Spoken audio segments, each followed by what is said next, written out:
Hello hello baby. சாந்தி சாமி, baby எல்லாம் கூப்பிடக்கூடாது சாமி. நான் சபரிமலைக்கு மாலை போட்டிருக்கேன்.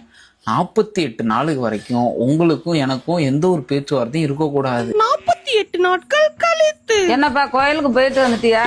வந்துட்டேம்மா. பிரசாதம்லாம் எங்கப்பா? இதுலதாம்மா இருக்கு. இந்தம்மா. என் ஆள்கிட்ட சந்தோஷமா பேசி எவ்வளவு நாளாச்சு. ஹலோ யாரு? பேபி, நான் தான் சரவணா. சாரிங்க, என்னாச்சு? எனக்கு கல்யாணம் ஆகி 48 நாள் ஆச்சு.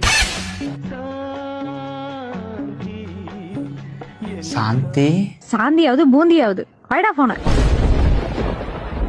அசையாத மரம் ஒன்று உயிர்ந்தது கீழே.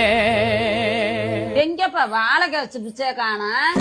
இங்க என் வாழ்க்கையே காணோம். அமைதிக்கு பெயர் தான் சாந்தி, அந்த அலையினில் ஏதடி சாந்தி.